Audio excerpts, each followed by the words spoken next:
आज हम लोग को पढ़ना है संधारित्र का संयोजन। पिछले क्लास में हम लोग संधारित्र के बारे में चर्चा कर लिए थे। संधारित्र का टाइप्स बताए थे, आपको याद भी होगा। संधारित्र का कितना प्रकार बताए थे? 3 प्रकार बताए थे। कौन कौन? समानांतर, गोलीय और बेलनाकार। बोले थे एग्जाम के पॉइंट ऑफ व्यू से, खास करके आपका बोर्ड एग्जाम का पॉइंट ऑफ व्यू से आपको समानांतर पट्टिका संधारित्र को याद कर लेना है। ठीक, गोलीय संधारित्र उतना ज़्यादा इंपॉर्टेंट नहीं है, पढ़ा दिए हैं, और याद करना किसको है? जो एग्जाम में आता है ना। मेन मकसद तो वही ना है जी, मेन मकसद एग्जाम है। तो जो एग्जाम में आता है उसको याद कर लेना है, जो नहीं एग्जाम में आता है उसको नहीं याद करना है कि नहीं? ठीक, आज पढ़ना संधारित्रों का संयोजन। उससे पहले ये चीज समझिए कि आखिर संधारित्र का संयोजन क्यों किया जाता है। ठीक, देखिए लिखा हुआ भी इसमें है कि विभिन्न परिपथ के लिए अलग अलग धारिता वाले संधारित्र की आवश्यकता होता है, जिसका विभिन्न विभवांतर की आवश्यकता होती है। अतः संधारित्रों को आपस में संयोजन करके इस आवश्यकता को पूरा किया जा सकता है। मतलब अगर आपके पास कोई कैपेसिटर है, उसका कैपेसिटी कुछ और है, और वैसा कैपेसिटी आपके पास बहुत सा है, कैपेसिटर वैसा मान के चलिए कि आपके पास 10 संधारित्र है और सबका कैपेसिटी 2 माइक्रोफैराड का है। 10 संधारित्र है आपका, सबका कैपेसिटी 2 माइक्रोफैराड है। हम बोलेंगे हमको 20 माइक्रोफैराड का कैपेसिटर चाहिए, हमको 20 माइक्रोफैराड का कैपेसिटर चाहिए। तो आपके पास ऑप्शन क्या बचता है? आप जाइएगा मार्केट कि हमको 20 माइक्रोफैराड का कैपेसिटर दो, वैसा तो नहीं कर सकते हैं। तो उस चीज से बचने के लिए बनाया गया संधारित्र का संयोजन। मेनली रूप से 2 प्रकार का संयोजन, समानांतर क्रम संयोजन और श्रेणी क्रम संयोजन। एक मिश्रित क्रम भी होता है, मैं पहले ये दोनों को हम लोग क्लियर कर लेंगे उसके बाद। तो संयोजन के थ्रू आवश्यकता अनुसार जितना धारिता का जरूरत है उतना धारिता हम प्राप्त कर सकते हैं। न्यूमेरिकल आपको देंगे वैसा, तब आपको सारा क्वेश्चन जो आपका डाउट रहेगा मन में वो कुछ क्लियर होगा। ठीक, मतलब जितना आपका आवश्यकता है, आपको परिपथ में जितना धारिता वाले संधारित्र की आवश्यकता है उसको जोड़ करके अब जोड़ने का 2 तरीका आपको सिखाया जाएगा यहाँ पे, एक श्रेणी क्रम और दूसरा समानांतर क्रम। क्लास 10 में आप पढ़े थे प्रतिरोधों का समूहन, याद है? ग्रुपिंग ऑफ रेजिस्टेंस, याद है? वहाँ पे भी 2 प्रकार से समूहन बताया गया था, एक श्रेणी क्रम समूहन और क्या? समानांतर क्रम समूहन। श्रेणी क्रम समूहन और समानांतर क्रम समूहन बताया गया था ना। ठीक, वही चीज यहाँ पे भी पढ़ना, मगर थोड़ा सा डिफरेंस पढ़ना है ना। लिखा हुआ भी आपको है कि संधारित्रों का संयोजन 2 प्रकार का होता है। संधारित्र का संयोजन कितना प्रकार का होता है? 2 प्रकार का। पहला क्या लिखा हुआ है? श्रेणी क्रम में। दूसरा क्या लिखा हुआ है? समांतर क्रम में। दिख रहा है ना संधारित्र आपको? संधारित्र का डायग्राम दिखा है आपको वहां पे। इसके बारे में हम लोग चर्चा कर लिए थे, बनता कैसे है ना। फिजिक्स समझने के लिए हर हाल में जो पिछला कंटेंट है, जो पिछले क्लास में आपको पढ़ाया गया है, आपको उसका समझ होना चाहिए। नहीं समझ में होगा तो आगे जो कंटेंट बताएंगे वो भी आपको समझने में कठिनाई उत्पन्न होगा, है ना। आंख मईच रहे हो जी। देखिए सबसे पहले दिया हुआ आपका श्रेणी क्रम संयोजन दिया हुआ है। क्या दिया हुआ है? श्रेणी क्रम संयोजन। जो लिखे उसको हम समझा देते हैं ना।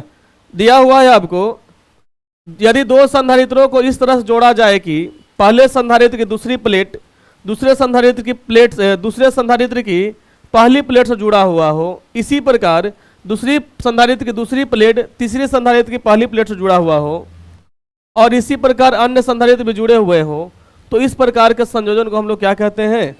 श्रेणी क्रम संयोजन कहते हैं। ठीक, मतलब कोई 2 संधारित्र आपके पास संयोजन में कम से कम 2 संधारित्र अगर जोड़िएगा तो कोई अकेले जुटेगा। जोड़ने के लिए मिनिमम 2 संधारित्र का जरूरत है जिसको जोड़ सकते हैं। अब अधिकतम अनेकों संधारित्र आप जोड़ सकते हैं। बात समझ में आया? कम से कम 2 संधारित्र का संयोजन हो सकता है, अब अनगिनत, अब ज्यादा से ज्यादा में अनगिनत संधारित्र को आप जोड़ सकते हैं। जितना आपको आवश्यकता हो उतना जोड़ सकते हैं। ठीक, तो जोड़ने के लिए कंडीशन क्या है? जैसे देखिए कंडीशन है कि पहला संधारित्र, मान के चलिए एक संधारित्र ये है ना।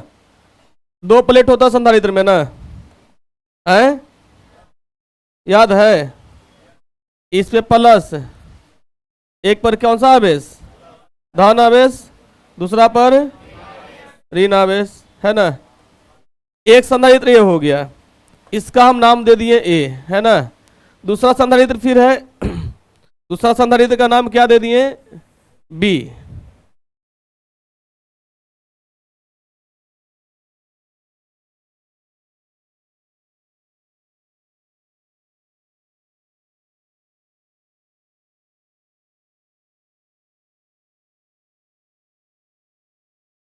इस पे कैसा आवेश, धन आवेश, इस पे धन आवेश है ना, इस पे कैसा आवेश, ऋण आवेश, है ना।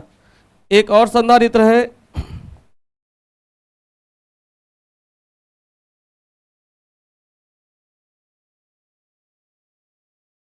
इस पे धन आवेश और बाद वाला पर कैसा आवेश, ऋण आवेश, है ना। सबका नाम अलग अलग, इसका नाम ए मान, इसका नाम क्या मान लिए, बी, इसका नाम क्या मान लिए, सी मान लिए। ठीक, जोड़ने के लिए कंडीशन क्या बताया आपको कि पहला प्लेट के, एक प्लेट के पहला संधारित्र के प्लेट को दूसरा संधारित्र के प्लेट से जोड़ेंगे, है ना। पहला संधारित्र के प्लेट को दूसरा संधारित्र के प्लेट से जोड़ेंगे, है ना। और दूसरा संधारित्र के अगला प्लेट को फिर उसके बाद वाला से जोड़ेंगे। मतलब जोड़ना है तो हम कह सकते हैं कि इस संधारित्र के इस वाला प्लेट को अगला संधारित्र के प्लेट से जोड़ेंगे, है ना। इसके बाद वाला संधारित्र के प्लेट को इसके प्लेट से जोड़ेंगे कि नहीं। और इसके बाद वाला बचेगा आपके पास एक अलग, यहाँ पे भी एक प्लेट बच रहा है और यहाँ पे भी एक प्लेट बच रहा है।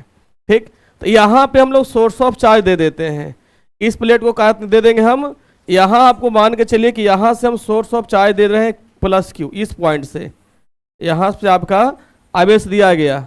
ठीक, ये बात आप पहले दिन में, पिछला दिन में आपको बताए थे कि जब इस पर हम लोग धनावेश देते हैं तो इसके अपोजिट वाला जो प्लेट है, इसके अपोजिट वाला प्लेट पर ऋणावेश उत्पन्न होगा, किसके द्वारा, प्रेरण के द्वारा, प्रेरण के द्वारा इस पर ऋणावेश होगा ना जी।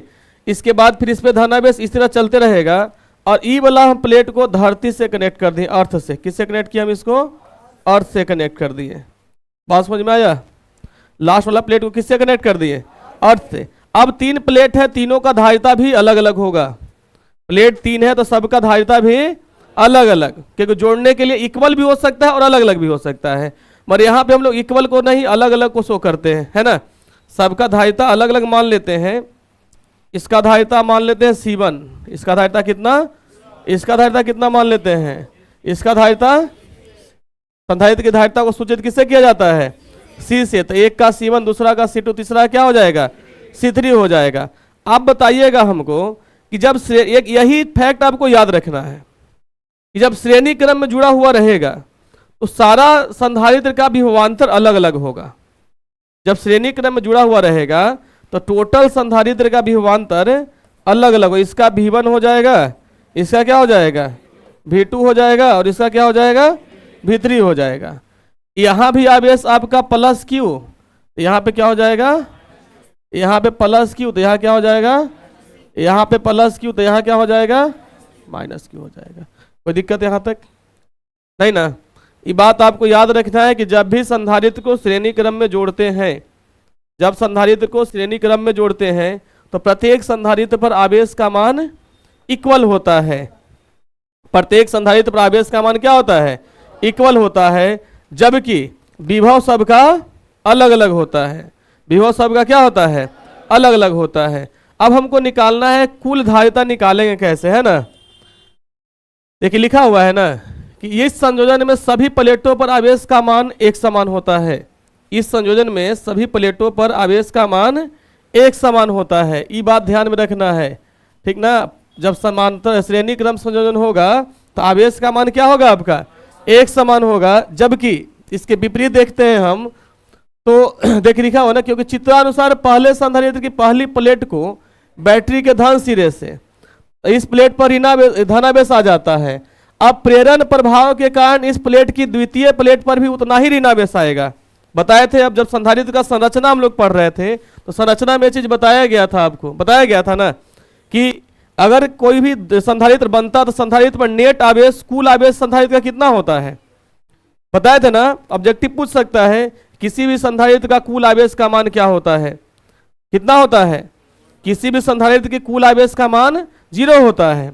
जब संधारित्र की संरचना में आपको बताए थे कि 2 प्लेट रहता है, इस पे अगर हम सोर्स आवेश का जो स्रोत है उससे धनावेश देते हैं, इस प्लेट ये जो प्लेट होता है ये अनावेशित प्लेट रहता है, इस पे कोई आवेश नहीं रहता है। जब इस पे धनावेश देते तो प्रेरण के कारण इस प्लेट के इस साइड में है ना, इसके आंतरिक साइड में माइनस आवेश उत्पन्न होता है, ऋणावेश उत्पन्न होता है, और इस साइड में धनावेश उत्पन्न होता है। बताया था ना ऐसा, इस साइड में क्या उत्पन्न होता है, धनावेश उत्पन्न होता है।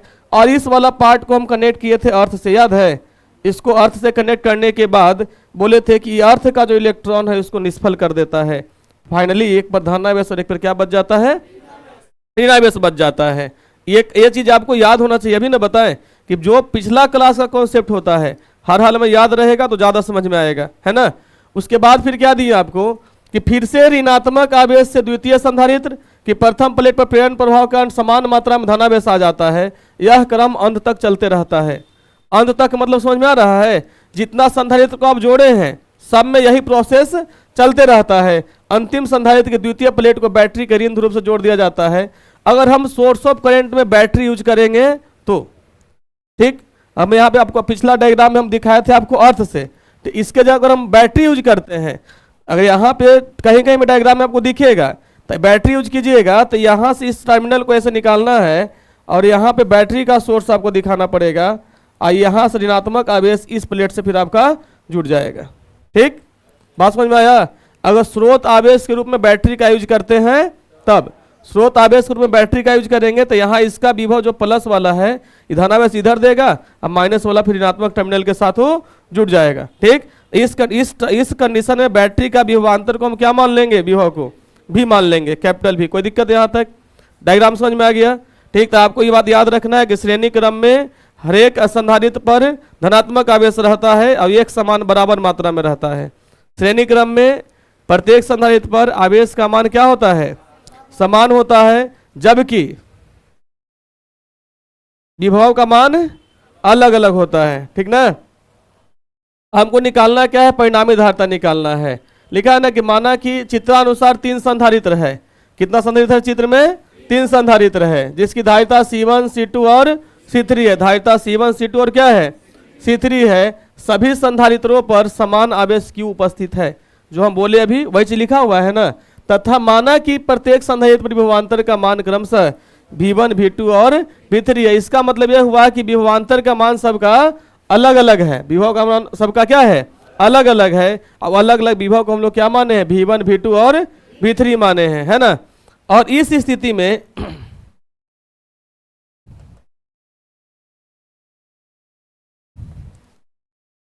माना कि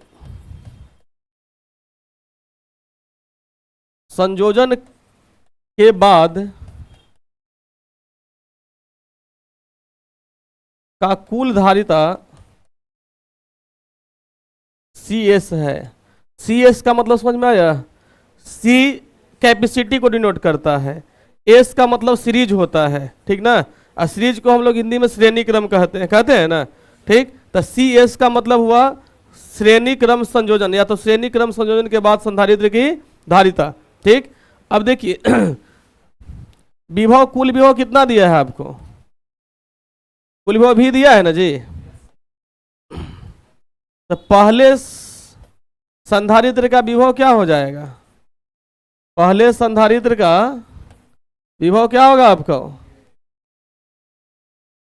विभव V1 बराबर क्या हो जाएगा, Q बटा C1। विभव V1 बराबर क्या हो जाएगा, Q बटा, क्योंकि प्रत्येक संधारित्र पर आवेश का मान एक समान है, तब V बराबर Q बाई C होता है ना जी। C बराबर Q बाई V, ये फॉर्मूला हम लोग पिछला क्लास में पढ़े थे ना। ये फॉर्मूला नहीं पढ़े थे, C बराबर Q बाई किसका, V का, तब V बराबर क्या हो जाएगा, Q बाई C। तो यही ना लिखे यहाँ पे V1 बराबर Q बटा क्या हो जाएगा, C1। उसी तरह से दूसरे संधारित्र का निकालेंगे आप, दूसरे संधारित्र का विभव डिनोट किससे करेंगे, V2 से, तो Q बराबर Q बटा क्या हो जाएगा, C2 हो जाएगा, होगा ना Q बटा C2। उसी तरह से तीसरे संधारित्र का निकालेंगे आप, तो तीसरे संधारित्र का विभव क्या हो जाएगा, बराबर Q बटा, है ना। कुल विभव को किससे सूचित किए हैं, V से। कुल आवेश भी क्या है आपको, Q है ना। इसको क्या है आपका कुल आवेश, Q है, Q बटा क्या हो जाएगा, CS हो जाएगा। धारिता कुल क्या है इसका, CS है, ठीक ना। यहाँ तो कोई दिक्कत है। ये बात आपको ये भी पता है कि विभव एक अदिश राशि है। विभव कैसा राशि है, अदिश न है, अदिश राशि है। अतः V बराबर V1 plus V2 plus V3 लिख सकते हैं ना। V बराबर V1 plus V2 plus V3। V बराबर क्या होता है, Q बाई CS। V1 का मान क्या है, Q बटा, इसका मान क्या है, Q बटा, इसका मान क्या है ना। अगर आप Q कॉमन ले लेंगे उस साइड से आप, तो Q बटा क्या मिलेगा, Q कॉमन लेंगे तो मिलेगा 1 by plus 1 by plus 1 by, Q cut जाएगा। तो फॉर्मूला आपको मिला किसका, 1 बाई CS का। क्या मिला, 1 by C1, 1 by C2, 1 by, यहां तक कोई दिक्कत, ठीक। तो श्रेणी क्रम संयोजन क्लियर हो गया।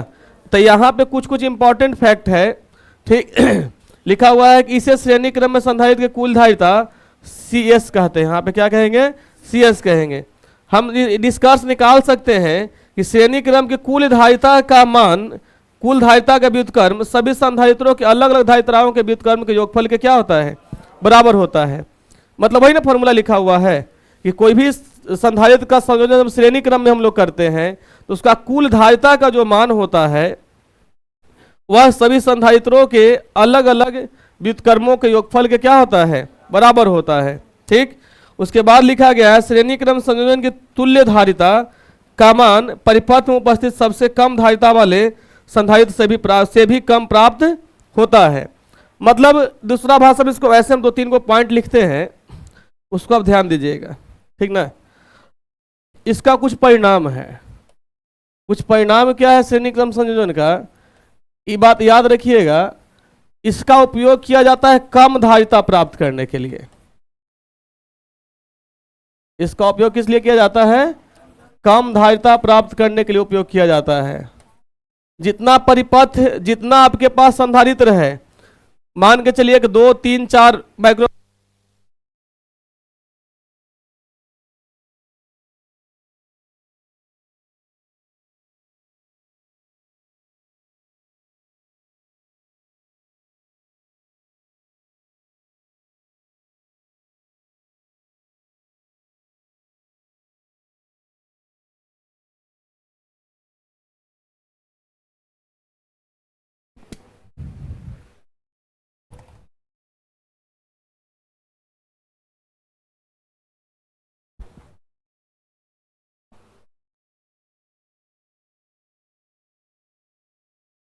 हाँ बोल रहे थे आपको, इसका उपयोग किया जाता है किस लिए,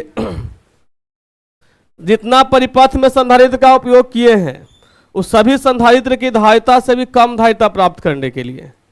मतलब जब आपको कम धारिता का जरूरत है तब आप संधारित्र को श्रेणी क्रम में जोड़ेंगे। जब आपको जितना आपके पास संधारित्र है उससे भी आपको कम धारिता चाहिए तब आप संधारित्र को किस क्रम में जोड़िएगा, श्रेणी क्रम में जोड़िएगा। बात समझ में आया, ठीक। ये बात याद रखना, वही चीज वहां पे भी लिखा है कि श्रेणी क्रम में जोड़ने से जितना परिपथ में संधारित्र आपके पास है और सबसे कम संधारित्र की धारिता है उससे भी कम धारिता प्राप्त किया जाता है। कब, जब आप श्रेणी क्रम में जोड़ते हैं तब, ठीक। दूसरा कंडीशन इसका है, जब श्रेणी क्रम में रहेगा आवेश सबका बराबर रहेगा। आवेश क्या रहेगा, सब पर बराबर। अब विभव क्या रहेगा, अलग अलग रहेगा। विभव अलग अलग रहेगा और आवेश क्या रहेगा, आपको बराबर रहेगा। ये दोनों फैक्ट आपको याद रखना है। कोई दिक्कत इसमें, श्रेणी क्रम में कोई दिक्कत नहीं ना। चलिए अगला दिया हुआ है आपको समानांतर क्रम संयोजन। क्या दिया है, समानांतर क्रम संयोजन। समानांतर क्रम संयोजन को हम लोग पार्श्व क्रम संयोजन भी कहते हैं। समानांतर क्रम संयोजन को हम लोग क्या कहते हैं, पार्श्व क्रम संयोजन भी कहते हैं। इंग्लिश में इसको क्या कहा जाता है, पैरेलल कॉम्बिनेशन ऑफ कैपेसिटर। लिखा हुआ भी है आपको, समानांतर क्रम संयोजन का उद्देश्य धारिता को बढ़ाना है, ठीक। श्रेणी क्रम संयोजन का उद्देश्य धारिता को घटाना रहता है। जबकि समानांतर क्रम संयोजन का उद्देश्य धारिता को क्या रहता है, बढ़ाना रहता है। इसका उद्देश्य धारिता को क्या करना है, बढ़ाना है। ये वाला फैक्ट याद रखना है आपको, है ना। लिखा हुआ भी है, इस प्रकार का संयोजन में सभी संधारित्रों को इस प्रकार जोड़ा जाता है कि सभी संधारित्रों के प्रथम प्लेट बैटरी के धन सिरे से तथा दूसरा प्लेट बैटरी के ऋण सिरे से जुड़ा हो। इस प्रकार के संयोजन में सभी संधारित्रों पर आवेश का मान भिन्न होता है, लेकिन विभवांतर का मान समान होता है। ठीक, बात उल्टा है ना, इसमें श्रेणी क्रम में आवेश का मान समान होता था, समानांतर क्रम में आवेश का मान अलग अलग होता है। इसमें विभव का मान सबका क्या होता है, समान होता है। ठीक ना। लिखा भी है कि माना कि 3 संधारित्र समांतर क्रम में जुड़े हुए हैं, तीनों संधारित्र पर समान विभव क्या है, भी है। संधारित्रों पर आवेश क्रमशः Q1 Q2 और क्या है, Q3, इनकी धारिता क्रमशः C1 C2 और C3 है ना। देखिए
दिखा, 3 संधारित्र दिख रहा है आपको।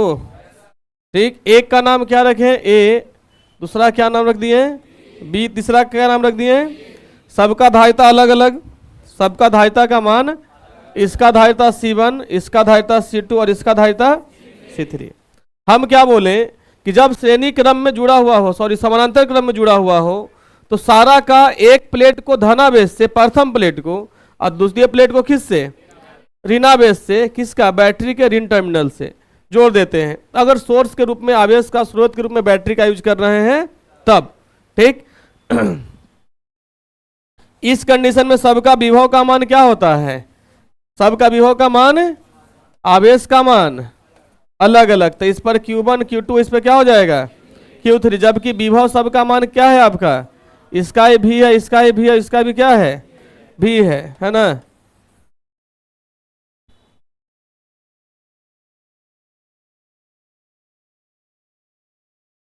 ठीक, यहाँ इसको धन ध्रुव से ऐड करना है, तो यहाँ पे मान के चलिए पॉजिटिव टर्मिनल है, और इसको ऐड करना किससे, तो यहाँ पे आपका निगेटिव वाला, इसको ऐसे मिला लीजिएगा आप लोग। ठीक ना, यहाँ तो कोई दिक्कत नहीं, डायग्राम समझ में आ गया। अब बनाना है कि आपको इसका कुल धारिता निकालना है, इसका कुल धारिता इस समानांतर क्रम में है, इसकी कुल धारिता को हम लोग किससे सूचित करेंगे, Cp से, है ना। इसकी कुल धारिता को, इसकी कुल धारिता को Cp से सूचित किया जाता है, Cp से सूचित किया जाता है। ठीक, यहां तो कोई दिक्कत नहीं ना। चलिए देखिए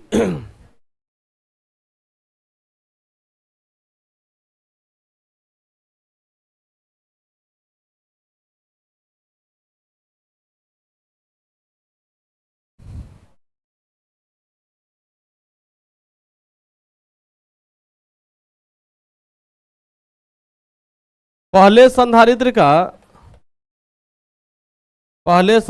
का आवेश वो किससे सूचित किए थे, Q1 से। किस सूचित किए थे, Q1 से। तो Q1 बराबर क्या हो जाएगा आपका, C1 बटा भी हो जाएगा, हो जाएगा। ठीक आए, उल्टा लिखल है। अब बताइए Q1 बराबर क्या होगा, तो C1 भी लिख सकते हैं इसको, ऐसा ही लिखल है। कंफ्यूजन इतना है जी। देखो C बराबर Q बटा V होता है, E याद है ना, तो ये क्रॉस मल्टीप्लाई करोगे तो Q बराबर C भी नहीं हो जाएगा, तो गलती लिख लेते, अगर पहले ना गलती लिखे थे, पहले ही वाला तो लोग सही लग रहा है। अच्छा, तो Q1 बराबर C1 भी हो जाएगा, ठीक। उसी तरह से दूसरा का निकालेंगे, है ना, तो दूसरा क्या हो जाएगा, Q2 बराबर C2 भी हो जाएगा। उसके बाद तीसरा का निकालिएगा तो Q3 बराबर क्या हो जाएगा, C3 भी हो जाएगा। आवेश भी अदिश राशि है, तो कुल आवेश बराबर कुल आवेश कर लीजिए, कुल आवेश बराबर Q, Q बराबर लिख सकते हैं Q1 plus Q2 plus Q3, Q बराबर Cp भी हो जाएगा। संयोजन के बाद के कुल धारिता को Cp से सूचित किए हैं, किससे सूचित किए हैं, Cp से, तो Cp भी नहीं होगा जी, Q बराबर C भी होता है ना जी, अरे C बराबर Q बाई भी, इसको याद कर लीजिएगा आप लोग, C बराबर Q बाई भी, तो Q बराबर क्या हो जाएगा आपको, तो C भी, तो Cp भी नहीं लिख सकते हैं, ठीक। तो यहाँ से कोई दिक्कत है, अभी भी दिक्कत दिख रहा है, यहाँ C1 भी प्लस C2 भी प्लस C3 भी लिखल है ये, तो Cp भी कॉमन लेंगे तो C1 plus C2 plus C3 आएगा, भी कट जाएगा, तो इसके बाद यहाँ लिख दें Cp बराबर C1 प्लस C2 प्लस, कोई दिक्कत है यहाँ तक, इसमें कोई दिक्कत नहीं ना, तो याद हो जाएगा। समानांतर क्रम संयोजन का फॉर्मूला क्या मिला आपको, Cp बराबर C1 plus C2 plus, 10वां class में जब पढ़ते थे प्रतिरोध तो वहाँ अलग था, है ना, वहाँ 1 बाई Cp बराबर 1 बाई Rp बराबर होता था 1 by R1 plus R2 plus R3 नहीं था आपका, तो वहाँ से इसमें थोड़ा सा अलग हो जाता है, वैसे वैसे आप कनेक्ट करके याद भी कीजिएगा, क्योंकि पहले वाला ज़्यादा याद रहता है ना। वहाँ Rs बराबर R1 plus R2 plus R3 पढ़ाया गया था, मगर यहाँ अलग हो जाता है, उल्टा हो जाएगा, है ना, कोई दिक्कत इसमें नहीं ना। चलिए, उसके बाद लिखा हुआ है आपको, इसे समानांतर क्रम में संधारित्र की कुल धारिता Cp कहते हैं, क्या कहते हैं इसको, Cp कहते हैं।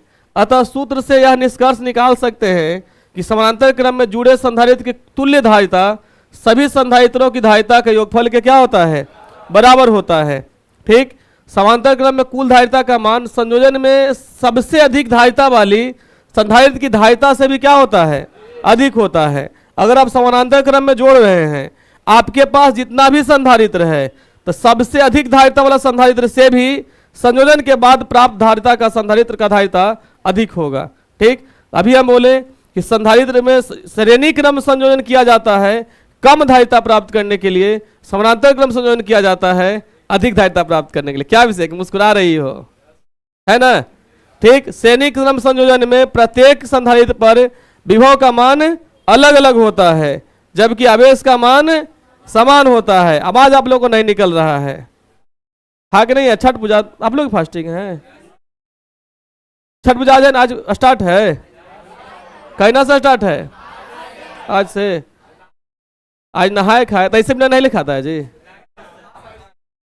सोच लो, नहा के तो डेली खाना चाहिए आदमी को यार, एक दिन के बाद क्या करता है, आए खाए नहाए करता है, ठीक है, ठीक। यहाँ तो वही चल तो नहीं समझ में आता है रे, चोटा कहेगा पढ़ूंगा जाता बिना नहीं खेले चलाता होगा, कम से कम पढ़ने से नहा के आना चाहिए, ठीक। देखिए यहाँ समझिए,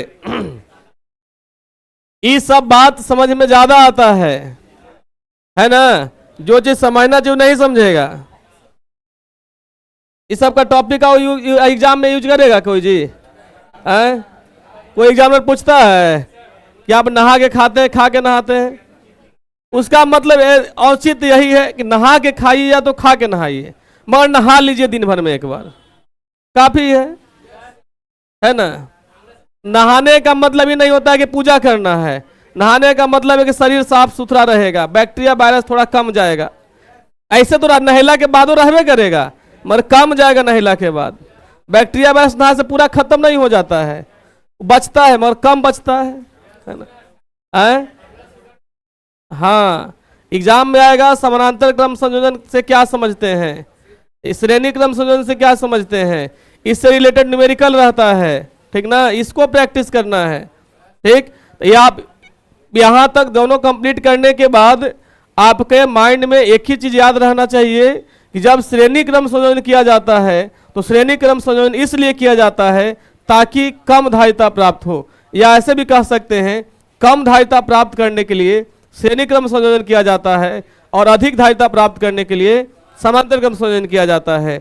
ऑब्जेक्टिव इस टॉपिक से थोड़ा ज्यादा रहता है, आपको दे देता है कि जब दो संधारित्रों को श्रेणी क्रम में जोड़ा जाता है तो प्रत्येक संधारित्र पर बराबर होता है, ऑप्शन देगा आवेश, ऑप्शन देगा विभव, ऑप्शन सी देगा दोनों, ऑप्शन डी देगा इनमें से कोई नहीं, है ना। तो क्या बराबर रहेगा, कब, जब श्रेणी क्रम में जोड़ा जाएगा और समानांतर क्रम में जोड़ा जाएगा तो विभव बराबर होगा, है ना। कोई दिक्कत, ई बात को याद रखना है और उसके बाद आपको ऑटोमेटिक दोनों क्वेश्चन आप प्रूफ कर लीजिएगा, ठीक ना। यहां तो कोई दिक्कत इसमें, चलिए आगे बढ़े। उसके बाद देखिए एक पॉइंट लिखे हैं जो पहले नहीं लिख पाए थे आपको, है ना, कैपेसिटर कनेक्शन के उपयोग। संधारित्र के जो जिसको हम लोग कहते हैं उसका उपयोग कहाँ पे किया जाता है। इसका उपयोग बहुत जगह इलेक्ट्रिकल परिपथ, विद्युत परिपथ और डिवाइस में उपयोग किया जाता है। डिवाइस जस्ट लाइक टू पंखा, मोटर का स्टार्टर, डिवाइस उसी को न कहते हैं। डिवाइस परिपथ के साथ जुड़ता है। अब परिपथ बोले तो रास्ता, रास्ता कैसा रास्ता, जहां से विद्युत धारा प्रवाहित होता है ना, आवेश प्रवाहित हो रहा है ना। देखिए इनका उपयोग करके पहला कंडीशन लिखा है, किसी भी इलेक्ट्रिकल सर्किट में आवश्यकता के अनुसार करंट को ब्लॉक किया जा सकता है, चाहे वह करंट एसी हो या फिर डीसी हो। अब ब्लॉक करने का मतलब समझ में आ रहा है, आवश्यकता अनुसार करंट को रोका जा सकता है। उसके बाद है किसी भी इलेक्ट्रिकल सर्किट में एनर्जी को स्टोर करने के लिए भी उपयोग किया जाता है। ज़्यादा मात्रा में कैपेसिटर का उपयोग एनर्जी स्टोरेज डिवाइस के रूप में ही करते हैं, ठीक ना। कैपेसिटर का उपयोग ज़्यादा जगह पर या जो भी उपयोग किया जाता है ज़्यादातर एनर्जी स्टोरेज डिवाइस के रूप में ही उपयोग करते हैं। अब अगर आप लोग से पूछ दिया जाए, जब नहीं पढ़े थे तब तक आपसे पूछने के बाद एक ही बात बताइएगा कि कंडेंसर का उपयोग मोटर में किया जाता है। इससे ज़्यादा जानकारी नहीं था। कंडेंसर का उपयोग कहाँ किया जाता है, पंखा में, क्योंकि जो चीज़ हमको दिख रहा है। अब बोलेंगे तार जो है इलेक्ट्रिकल तार, उसका उपयोग किस लिए किया जाता है, देखिए तो यही चीज है। जैसे डॉक्टर लोग के पास जाते हैं, तो अगर आप डॉक्टर के पास जाते हैं, अगर आपसे पूछेंगे कि पैरासीटामोल का उपयोग किस लिए किया जाता है, तो आप बोलिए बुखार में, मगर डॉक्टर पैरासीटामोल का उपयोग अनेकों बता देगा, है ना। क्योंकि एक मेडिसिन एक ही जगह काम नहीं करता है, बहुत से बीमारी में उपयोग किया जाता है। क्या बोल रही हो जी, बोलती हो तो पूरा पूरा बोलवे नहीं करती हो, है ना। उस एंटीबायोटिक। देखिए उसके बाद अगला पॉइंट दिया है, किसी भी इलेक्ट्रिकल सर्किट में या फिर इलेक्ट्रिकल फैन में, अन्य भी इलेक्ट्रिकल डिवाइस में इसका उपयोग पावर बूस्टर देने के लिए किया जाता है। हम उस दिन बताए थे आपको ना, शुरू बताए थे ना कि कैपेसिटर का उपयोग किस लिए, पावर बूस्टर का समझ में आ रहा है। पावर बूस्टर किसको क्या कहा जाता है, बूस्टर किस लिए दिया जाता है, रैंडम एनर्जी के लिए, है ना। रैंडम एनर्जी के लिए दिया जाता है। जैसे पावर बूस्टर के रूप में बचपन जो छोटा बुतरुअन होता है उसको कॉम्प्लेन पिलावल जाता है, बॉर्नविटा पिलावल जाता है। मगर अब के समय में कितनों कॉम्प्लेन बॉर्नविटा पिलाने के बाद भी 4.5 फीट हाइट रह रहा है, नहीं हाइट रह रहा है। अब पहले वाला आदमी कॉम्प्लेन बॉर्नविटा नहीं पीता था तो वो 6 फीट 7 फीट का रहता था, क्योंकि जितना एनर्जी उसको उतना मिल रहा, उतना एनर्जी वो बर्बाद कर दे रहा है। देखिए सर, राम राम। अब बात तुम लोग उल्टा समझ लेते हो मेरा बात को, बायोलॉजी में बता दिया गया है। हाँ, तो उसी के वजह से जो बता दिया गया वो सही बताया गया होगा, ठीक ना। क्योंकि हम तो फिजिक्स का मास्टर है, बायोलॉजी में गलत नहीं बताया गया होगा आपको। एनर्जी कंजर्वेशन ऑफ एनर्जी हम लोग को पढ़ना है ना। तो जो बताया गया वो सही बताया गया। वो हाइट कमने का रीजन भी वही है जो बायोलॉजी में बताया गया था, नहीं बताया गया है। आप ये भी देखे होंगे, ठीक, जो आदमी शिक्षित है वो शारीरिक गतिविधि और बोलचाल के वजह से बच्चा का बिहेव को पहचान के लेता है। चलो ठीक है, हम बायोलॉजी नहीं पढ़ाते, ठीक करते हैं। उसके बाद कैपेसिटर का उपयोग किस लिए किया जाता है? देखिए, कम एज में जब गलती लोग करता है ना, उसके वजह से उसका बॉडी 100% डेवलप नहीं कर पाता है। इनडायरेक्टली वे में आपको बता दे रहे हैं। पहला चीज उसका ब्रेन कमजोर होगा, ठीक ना, ब्रेन कमजोर, जो सोचने का शक्ति है वो कमेगा। ठीक, शरीर का जितना हाइट वेट, एक आप क्लास में पढ़ना भी होगा आप लोग को कि किस एज में शरीर में कितना हाइट आपका होना चाहिए, वेट कितना होना चाहिए, है ना। अब ये मत बोलना सर कुपोषण के हम शिकार हैं। उसके बाद लिखा हुआ है इलेक्ट्रिक करंट को फिल्टर करने के लिए भी कैपेसिटर का उपयोग किया जाता है। इलेक्ट्रिक करंट को फिल्टर करने के लिए भी किसका उपयोग किया जाता है? कैपेसिटर को। हम बोले भी थे कि जिस तरह से पंखा में कंडेंसर का काम क्या रहता है कि वो अपने अंदर एनर्जी को स्टोर किए हुए रहता है। पंखा को शुरू में चलने के लिए ज़्यादा एनर्जी का जरूरत पड़ता है। जब हम लोग स्टार्ट करते हैं तब जब स्टार्ट होता है तो इलेक्ट्रिकल एनर्जी कम उसको चाहिए होता है। ठीक, तो वही कंडेंसर का काम रहता है। शुरू में जैसे स्विच ऑन करते हैं तो रैंडम एनर्जी देता है, बूस्ट करता है उसको कि चलो हम तुम्हारे साथ हैं, चलने लगता है। उसके बाद फिर उसको कम एनर्जी की जरूरत पड़ता है। ठीक ना, यहाँ तो कोई दिक्कत नहीं ना। तो कैपेसिटर का उपयोग समझ में आ गया है? बायोलॉजी आप लोग को ज्यादा समझ में आता नहीं हो। चलिए देखिए, उसके बाद कुछ न्यूमेरिकल करवाते हैं, है ना। तब ना समझ में आएगा कि पढ़े क्या।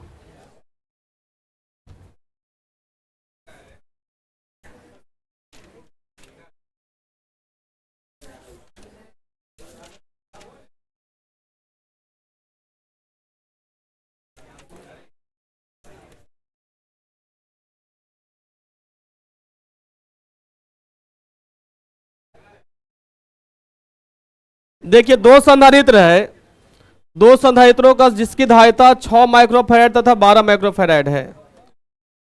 दो संधारित्र है जिसकी धारिता क्या हुआ जी? तो जाओ, गजब तरीका है यार, ऐसी किडनी फेफड़ा सब खराब करवा लेगा रे। दो संधारित्र जिसकी धारिता कितना दिया हुआ है? 6 माइक्रोफैराड तथा 12 माइक्रोफैराड है। इसे श्रेणी क्रम में जोड़ा जाता है। इसे श्रेणी क्रम में जोड़ा जाता है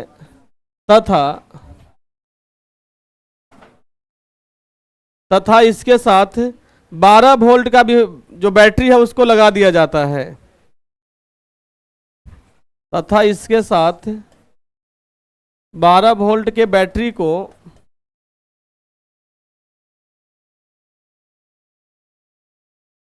लगाया जाता है।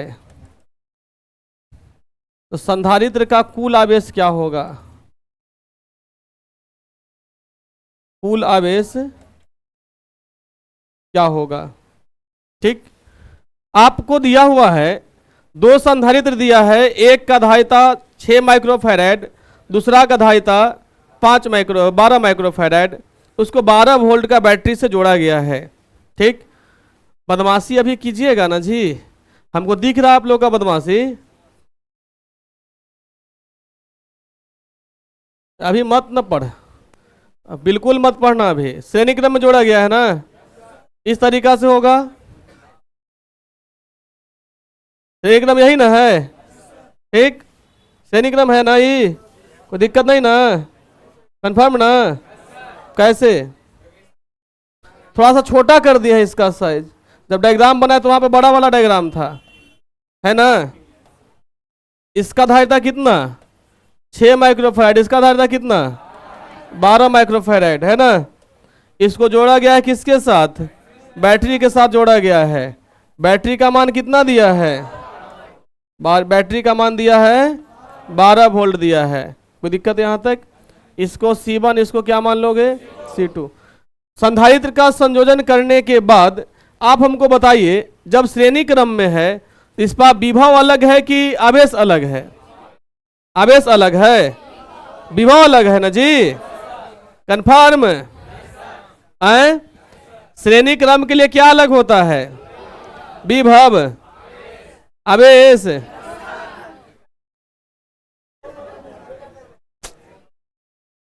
एक मिनट पहले ही खत्म हो गया सब, अभी 1 मिनट पहले ना बताया जी। द कॉपिया थे, कॉपी में लिखवाया नहीं ना है।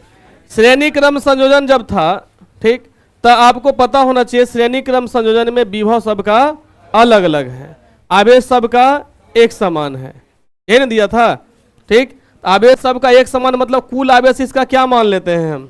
क्यों मान लेते हैं, है ना। तो इसका कुल धारिता पहले निकालोगे आप, तो कुल धारिता किस में जुटा है? ये श्रेणी क्रम में जुटा है ना। किस में जुटा है? श्रेणी क्रम में। तो 1/CS बराबर क्या हो जाएगा? 1/C1 प्लस 1/C2, है ना। 1/CS बराबर 1/C1 का वैल्यू कितना? और 1/6 प्लस 1/12, तो 1/CS बराबर हो जाएगा 6 और 12 का एलसीएम 12, 2 से 1 से कटेगा, तो 3CS बराबर हो जाएगा 12, और CS बराबर कितना हो जाएगा? 4 माइक्रोफैराड। ठीक, यहाँ पे दिखा 4 और 6 और 12 को जोड़ने के बाद 4 मिल रहा है, मतलब समझ में आ रहा है? जोड़ रहे हैं तो अब घट रहा है, तो घटा कौन रहा है? ये ग्रुपिंग करने का तरीका की वजह से घट रहा है।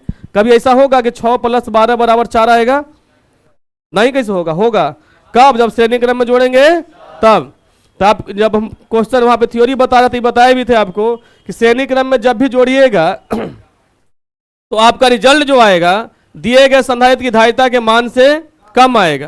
तो 6 और 12 से कम 4 मिल रहा है ना। आपको बोल रहा है कुल आवेश निकालने के लिए, क्या बोल रहा है आपको? कुल आवेश निकालने के लिए बोल रहा है। C बराबर होता है Q बटा क्या? Q बराबर हो जाएगा C इंटू C का मान कितना? 4, और V का मान कितना? 12, तो 12 चौका 48 कुलम। कुलम होगा कि माइक्रो कुलम होगा? कुलम की माइक्रो कुलम? कंफर्म, क्योंकि माइक्रो फेराड वहां पड़ी है। ठीक, तो क्या हो जाएगा वहां पे? माइक्रो कुलम हो जाएगा। कोई दिक्कत? चलिए, यहां तो कोई दिक्कत नहीं ना। ऐसा क्वेश्चन रहेगा तो बनेगा। कुछ क्वेश्चन डायग्राम वाला भी करवा रहे हैं ना।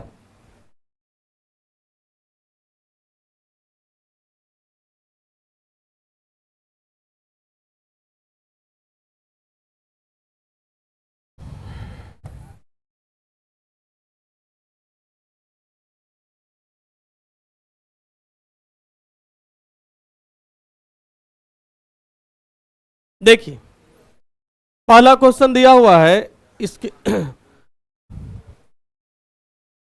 देखो हल्ला कर रहे हो ना, जो बिल्कुल अच्छा नहीं लग रहा है हमको।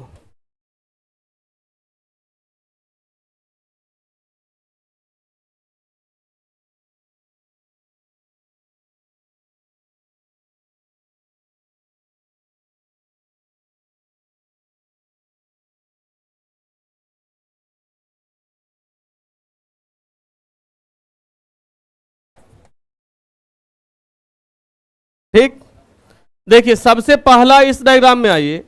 यहां पे मान लीजिए ए है और यहां पे क्या है? बी है। ए से बी की ओर, ए से बी की ओर धारिता का मान ज्ञात करना है हमको। ऐसे कोई दिक्कत यहां तक? नहीं, दिक्कत है ना।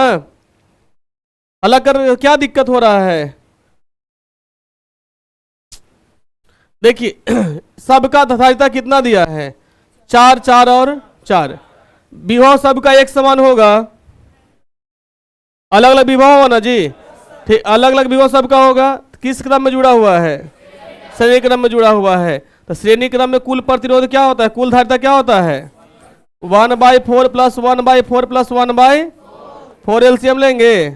1 प्लस 1 प्लस 1/CS, तो CS बराबर क्या हो जाएगा? 4 माइक्रोफैराड।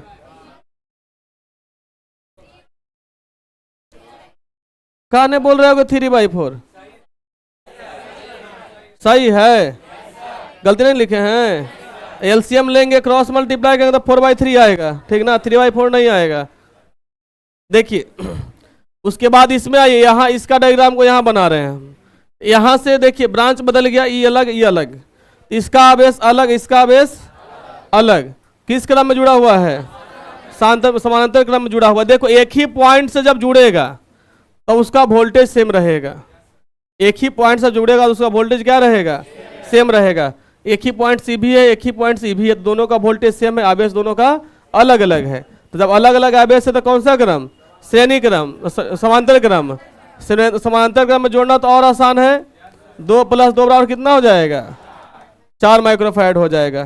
कोई दिक्कत? यहाँ पे थोड़ा सा अभी थोड़ा सा फिगर को थोड़ा मिक्स किए हैं, समानांतर और श्रेणी दोनों किए हैं, ठीक। अब देखिए यहाँ से जब हम आप चलेंगे तो ये अलग है कि नहीं है ना, ये अलग है, इसको तो अभी नहीं जोड़ना है, आपको यहाँ देखना है। इसमें दोनों में अलग अलग चार्जेस है, विभव दोनों का सेम है, किस क्रम में जुड़ेगा, ये समांतर क्रम में जुड़ेगा।